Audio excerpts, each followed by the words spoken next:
Assalomu alaykum, hurmatli auditoriya. Yana men sizlar bilan uchrashib turganimdan xursandman. Men bugun sizlar bilan olib boriladigan suhbatim go'daklarni qulog'i og'riganda onalarimiz qanday uy sharoitida parvarish qilish to'g'risida bo'ladi. Hurmatli qizlarimiz, bo'lajak onalar, uy bekalari, buvijonlar, albatta bizni kanalimizni kuzatib boring, obuna bo'ling. Biz 0 yoshdan 18 yoshgacha bo'lgan go'daklarni parvarishini sizga birma-bir o'rgatib boramiz va uy sharoitida go'dagingizni kasal qilmasdan o'zingiz albatta davolaysizlar, chiroyli parvarish qilasizlar degan umidda biz shu shifokor ona kanalini ochib sizlarga beminnat xizmat qilishga tayyormiz. Bugungi sizlar bilan olib boriladigan suhbatim go'daklarni quloq og'rig'i. Go'daklarga quloq og'riq nima uchun ko'p bo'ladi? Mana biz katta yoshdagi insonlar, biz shamollatsak ham, qancha shamollatsak ham qulog'imiz og'rimaydi, chunki bu anatomo-fiziologik xususiyatlarga bog'liq. Biz katta bo'lish bilan birgalikda bizni o'sha quloq naylarimiz, nafas yo'llari bir-biridan uzoqlashadida, shamollagan vaqtimizda eshitish naylariga infeksiyalar o'tmaydi. Go'daklarimizni agar biz anatomi fiziologik xususiyatlariga e'tibor qiladigan bo'lsak, agar bularni qarang, hali bular yoshi yetilmagan, bular katta insonlarning aksi emas, bular judayam hali jo'sh. Bularni quloq naylari, eshitish naylari burunning yo'llari bilan, nafas naylari bilan masofalari juda yaqin bo'ladi. Shu uchun qachon bolalarimiz shamollasa, infeksiyalar albatta nafas yo'llari orqali o'rta quloqqa o'tib qoladi. O'rta quloq kalta, keng hamda gorizontal joylashgan. Shu sababli stafilokokk, streptokoklar albatta mana shu o'rta quloqga yig'ilib qoladida va o'rta quloqni yallig'lanishiga sabab bo'ladi. Bu o'rta quloq otiti deyiladi. Ikki xil otit bo'ladi, kataral hamda yiringli otit bo'ladi. Ko'pincha chaqaloqlarimizda kataral otit kuzatiladi. Agar onalarimiz bolasini quloq og'rishini sezib qolsa, birinchi kundan bularga isituvchi kompress qo'ysalar, bolamiz bir kun, 2 kunning ichida dorilarsiz, ukollarsiz tuzalib ketadi. Demak, onalarimiz bolasini quloq og'rig'ini qayerdan biladi? Mana quloqning agar mana shunday qilib bo'sib ko'rsalar, quloqda lo'qillagan og'riq bo'ladi hamda bolamiz mimikasini o'zgartirib, og'riqni sezgandek bola yig'lay boshlaydi. Shunda onamiz biladiki, demak bolani qulog'i og'rigan. Endi onalarimiz isituvchi kompress qilishlari kerak. Isituvchi kompresslar 2 xil bo'ladi: nam isituvchi kompress hamda quruq isituvchi kompress bo'ladi. Men sizlarga hozir nam isituvchi kompresslarni qilib bajarib ko'rsataman. Mana bizga 40 graduslik iliq suv, 70 graduslik spirt kerak bo'ladi. Biz shpris bilan o'lchab, birga bir eritma tayyorlashimiz kerak. Men 5 millilitr mana suvimizdan oldim. Iliq 40 gradusli iliq suvdan oldim va 5 millilitr 70 graduslik mana spirtdan aralashdim. Ikkalasi 10 millilitr bo'ldi. Mana shu 10 millilitrimiz go'dagimizni qulog'ini nam isituvchi kompress qilishimizga yetarli bo'ladi. Biz mana bizga yana doka bo'laklari, yana bintdan foydalanishimiz mumkin. Biz bintni mana qarang, ma'lum bir kerakli bo'lagini kesib olamiz va buni mana qarang, teng ikkiga mana bukladim. Bu 2 qavat bo'ldi. Yana agar qatlasak 4 qavat bo'ldi. Yana qatlasak 8 qavat bo'ldi. 8 qavatli, demak bizga kerak bo'ladi isituvchi namlab qo'yiladigan isituvchi kompressimizga kerak bo'ladigan doka bo'lagi.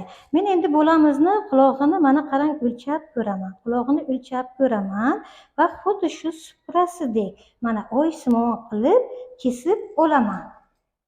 Bolani qulog'iga mos qilib mana oysimon qilib mana kesib olasiz ana. Ko'rdingizmi?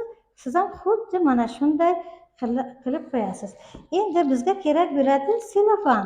Selofanimiz doka bo'lagimizdan 1-2 santimetr keng bo'lishi kerak.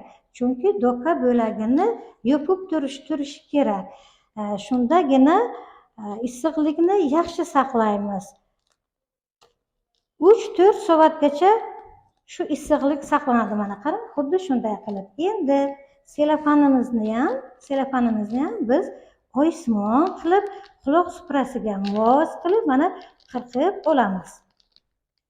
Mana selofanimizni ham kesib oldik. Bolamizni qulog'iga mana o'lchab olingan doka bo'lagimizni eritmamizga botirib olamiz va mana birozgina siqing. Issiqqina, iliqqina bolani quloqlariga juda ham yoqadi va doka bo'lagini mana qarang, bolani qulog'iga toqib qo'yasiz. Mana xuddi shunday qilib. Buni ustidan mana selofanimizni, qirqib qo'yilgan selofanimizni ham bolaning quloq suprasida mana shunday qilib, chiroyli qilib mana toqib qo'yasiz. Mana qarang, bir-birini ustini yopib turibdi. Shuni ustidan bizga bir bo'lak paxta bo'lagi kerak bo'ladi. Paxtamiz ham bulardan keng bo'lishi kerak. Mana qarang, kengini yopib turibdi. Mana shunday holatda bo'lsa, issiqlik yaxshigina saqlanadi. Endi biz buni zich turishi uchun mana qarang, bint bilan gir aylantirib bolamizni qarang, ana shunday qilib gir aylantirib bog'lab qo'yamiz. Bu juda ham issiqqina, bolani qulog'iga juda ham yoqimli bo'ladi. Siz buni kunida 2-3 marta qayta qo'ying. Imkon qadar kunduzi qilganingiz ma'qul. Uzoq vaqt bolani qulog'iga qolib ketishi mumkin emas. Agar onalarimiz kechasi agar hushyor yotmoqchi bo'lsalar, mayli kechasiga kompressni qiling, lekin 3-4 soatdan ortiq qolishi mumkin emas. Mana shunday qilib, mana qarang, xuddi shunday qilib bolamizni qulog'iga isituvchi kompress qo'yishimiz kerak. Mana qarang, qulog'iga qanday chiroyligina bo'lib turibdi. Keyin shu bilan birgalikda bolani issiqqina qalpoqchasini kiygizib qo'ysangiz ham yaxshi bo'ladi. Endi bizning yana bitta metodimiz borki, quruq kompress quloqqa qo'yish. Quloq kompress qo'yish uchun biz turli xil isituvchi moslamalardan, misol uchun dazmolni isitib, buni isitib olamiz, choynakda isitib olishimiz mumkin yoki biron xil isituvchi manba bo'lsa, o'shanga isitib bolani qulog'iga mana shunday qo'yasizda va albatta qalpoqchasini kiygizib qo'ysangiz ham bo'ladi. Yoki mana shunday yana hozir ko'rsatganimizdek, mana shunday aylanma gir aylantirib bolani boshiga mana shunday gir aylantirib kompressimizni to'qib qo'yishimiz mumkin. Endi bizga kerak bo'ladi 2-3 paxta bo'lagi. Almashtirib turishimiz kerak. Har bir bo'lak isituvchi bo'laklarimiz yarim soatgacha tursa bo'ladi va bizga mana yana qo'shimcha paxta bo'lagimiz bor.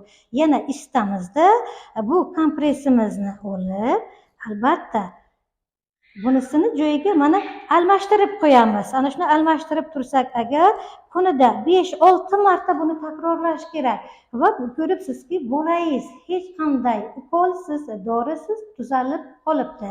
Demak, onalarimiz epchil, tibbiy bilim darajalari baland va parvarishni chiroyli biladigan bo'lsalar, bu go'daklarimiz hech qanday shifokorga muhtoj bo'lmaydi va hech qanday ortiqcha dori, ortiqcha ukollar bu go'dagimizga kerak bo'lmaydi.